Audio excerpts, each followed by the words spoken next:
All right, Larry Krueger here from the Pig and a Pickle Krug Show with a little San Francisco Giant video. What are the Giants going to do at the trade deadline? What should they do? We'll talk about it coming up next. But first, we're brought to you by Pig and a Pickle, the best barbecue in all of Northern California. Check them out. They're in Emeryville and Corte Madera. They're open 7 days a week from 11 a.m. till 8 p.m. or until they run out. Pig and a Pickle, the best barbecue in all of Northern California. Get the brisket chili, and go say hi to Damon and Mary.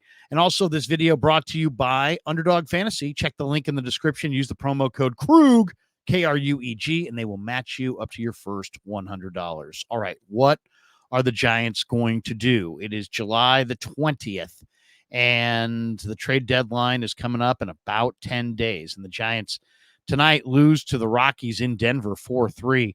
Giants fall to 47-52 on the year, 19-30 on the road. And you know, they're a team that's, 500, and this is a stretch where they want to get right, but they're not swinging the bat well. They only had 5 hits tonight in Denver.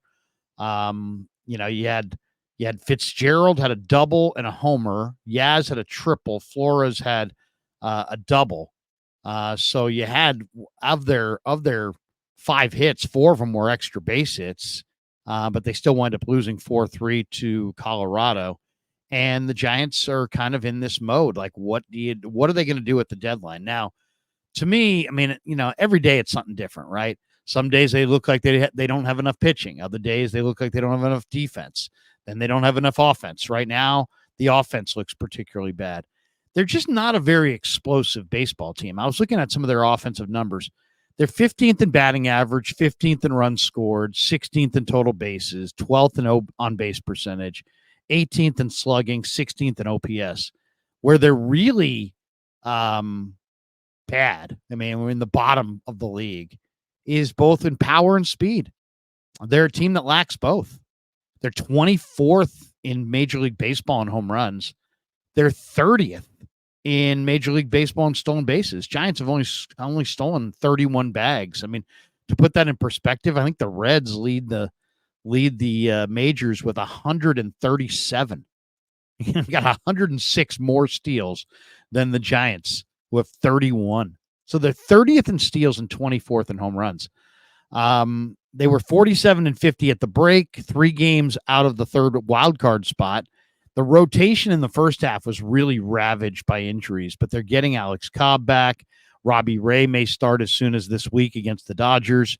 You saw that Jordan Hicks has been kicked to the bullpen.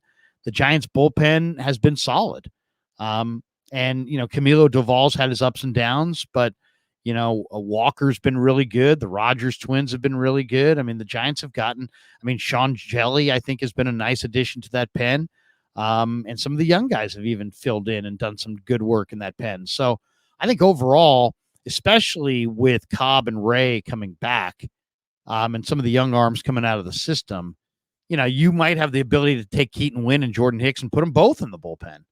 And in that case, that's probably better than what you'll be able to acquire at the trade deadline, bullpen wise. But there's also a lot of talk that this is a make it or break it deadline for Farhan Zaidi. And Farhan, of course, has been here for a while. He got an extension when Melvin came aboard, but a lot of people are of the belief that they got to make the playoffs or he's going to lose his gig. I don't know that that's the case. I kind of am skeptical whether that is indeed the case, but a lot of people feel that this is a huge trade deadline for Farhan. Now, Farhan's saying, hey, we don't need much. And, the way the team's playing, I don't know if it's worth, trading for guys and this and that. So what should be the plan? And I think more than anything, the Giants have shown this year that they've got a pretty nice, beginning, let's just say, of a young core. It's Logan Webb in the rotation, Kyle Harrison. You look at some of the young pitching that's coming up. Carson Wisenhunt is going to be up at some point. The kid Birdsong, Hayden Birdsong, is a big talented right-handed pitcher.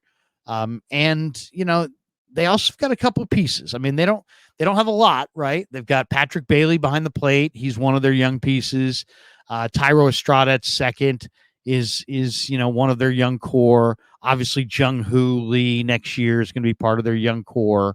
Obviously now Elliot Ramos and maybe even Matos are part of the core. And maybe, I'm looking at the minor leagues. Marco Luciano seems like he's starting to heat up again in the minor leagues. He's probably part of the young core. So I would say, what should the game plan be? Well, first of all, you can't let Farhan sell any prospects for guys who are free agents at the end of the year. Just a non-starter. You can't do it, won't do it. Don't let him do it. I think, if you're the Giants, you've got to pretend that you're not in the race, but that you're trying to build for being in next year's race. And to me, I would try to find a couple of players who had some club control, who that you control for a couple years. And see if you can add that player this offseason or this season without having to wait till the offseason. I like Andrew Vaughn from the White Sox. He's a first baseman who played at Cal, who I think would be, it's probably going to be 3 or 4 years, to be honest, before Bryce Eldridge. If Bryce Eldridge makes it, it's probably not going to be before 2026. He's probably 2 years away. He's not hitting for average. He's in the Cal League right now. That's 2 full years away, minimum. So he might be here in 2027, but he's not a 2025 guy, and he's probably not even a 2026 guy. If he is, it's probably September of 2026. So you need someone to play first base, and Andrew Vaughn is a very good hitter, right-handed hitter who would balance out the lineup, gap hitter who would fit perfect in this ballpark. I just think a guy like Vaughn, he's got 2 years of team control. The White Sox are going nowhere. You could probably get him. He's had kind of a down year. The Giants, I think, have the pieces to get a guy like Andrew Vaughn. I think that would be a tremendous addition. Tremendous addition. Another guy is Jazz Chisholm. 2 years. There's 2 years of club control on Jazz Chisholm. The Yankees are talking about trading for him, but Jazz Chisholm would give the Giants, stolen bases and energy.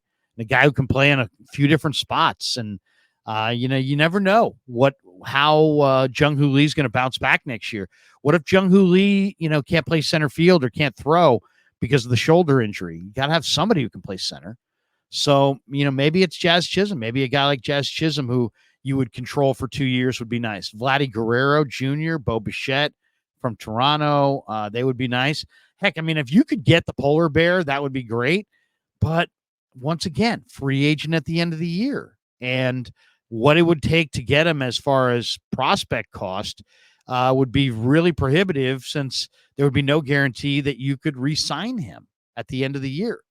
So to me, it's a guy like Andrew Vaughn or a guy like Jazz Chisholm or just anybody that you have control over for multiple years.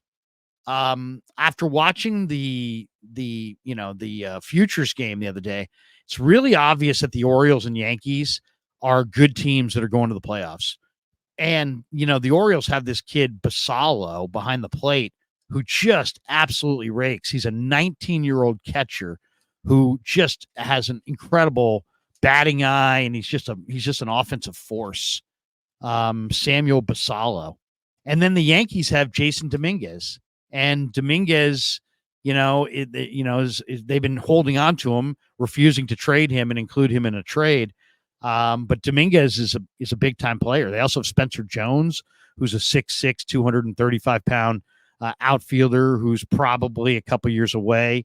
He was their 25th pick out of Vanderbilt in the 2022 amateur draft. And right now he's in Double-A. He's hitting 237 with 10 home runs and 46 RBIs in 73 games at Double-A. And he's a kid from Southern California. He's from Encinitas down in the San Diego area. If you could get the Orioles to part with Samuel Basallo, or if you could get the Yankees to trade you Jason Dominguez or Spencer Jones, these are the kinds of difference-making offensive bats that you cannot sign in free agency. You have not been able to demonstrate that you can draft and develop these guys yourself. And you know what? If you're willing to move Matt Chapman or Blake Snell or Robbie Ray or Camilo Doval or some combination thereof, you might be able to pull You might be able to get Basallo out of Baltimore. You might be able to get Dominguez away from the Yankees. Those are the kinds of difference-making hitters that the Giants ought to be pursuing. It's awesome to say, hey, we want to sign the polar bear. It's great to say, hey, let's go after Juan Soto. But history tells us that the Giants can't attract those guys in free agency. History also tells us that the Giants are not drafting those guys. Now we'll see. Maybe Tibbs from Florida State, Dakota Jordan from Mississippi State. Maybe these guys will wind up being all-star caliber hitters.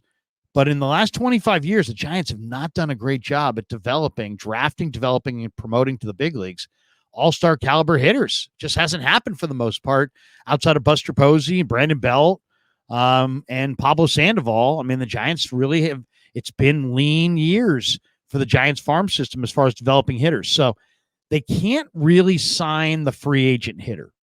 And I don't know that their fan base, if you're Farhan, if you're lucky enough to keep your job, do you really want to drag your fan base again through another very public, very high profile free agent pursuit of Soto and Alonso, only to see those guys sign somewhere else and have this be another referendum on how you're a bad negotiator and you can't close and the city of San Francisco sucks and there's too much drugs and needles and feces and the mayor and blah, blah. I mean, is that what you want? You want another round of why we can't get free agents to sign in San Francisco discussion? I don't think that's in the best interest of the franchise. I really don't. I think that's bad PR for the franchise and for the city. And so how do you avoid that franchise? How do you avoid that dialogue? You get this big time hitter, but instead of getting him in free agency, you trade for him. And you know what? Bryce Eldridge, I saw Bryce Eldridge in the Futures game, and, he's a big athletic kid. There's just no question about it. He's 6'8". He's huge. He's an absolute monster of a guy. And, a lot of people think that Bryce Eldridge is going to wind up being a really interesting player at some point. He was the 16th pick in the 23 draft out of James Madison High School in Virginia by the Giants. He's from Vienna, Virginia. He's 19. He's 6'7", 225. He's a left-handed hitter with plus power. He's the Giants' number 2 prospect currently. He's the number 70 prospect overall in MLB. But, he's a converted two-way player who was going to be a pitcher and a hitter. He's now just a hitter, and he looks like he's got a lot of swing and miss in his game and a lot of strikeouts. And maybe he'll figure it out, but I would say, Bryce Eldridge is not a slam dunk to be a major leaguer. I would probably give it 60-40 that he will. But, I mean, there's a 40% chance that this guy doesn't conquer AA and AAA and doesn't become this great player. So, I'm not saying that if you're Farhan, you deal him for sure. But if Bryce Eldridge is the minor league piece that helps you land a couple of key prospects that you think could be up next year, see, Eldridge might help you, but he might not be up till 2027. And by then, Farhan could be out of a gig. So if I'm Farhan and somebody says, you know what, we'll give you Jason Dominguez. We'll give you Samuel Basallo. We'll give you some big time, prospect, but we want Eldridge. I think the Giants ought to better think long and hard about the possibility of trading him, because the reality is that they need a big time offensive bat and they need it soon. And if they don't get it in the next year, Farhan, time runs out on Farhan. The sand, escapes the hourglass and he's done. So if you're Farhan, you're going to wait around for Bryce Eldridge, knowing that you may not have a gig by the time Eldridge hits the bigs? Probably not. I think I would be open to moving a Marco Luciano or a Bryce Eldridge in this trade deadline for one of these big bats. You get Vladdy Guerrero and Bo Bichette, I'm doing it. If I could get the polar bear and sign him up long-term, I'm doing it. If I could get Luis Robert, he has 2 years of control, I'm doing it. If I could make a big deal with the White Sox and get Andrew Vaughn and Luis Robert, and I got to move Eldridge and Luciano to make it happen, I'm going to pull the trigger. because I don't know if I'm going to even be around by the time Luciano and Eldridge make it to the majors if I'm Farhan Zaidi. So there you go. The Giants at the deadline. I mean, what do? You can't. I mean, maybe you could do a little bit of selling.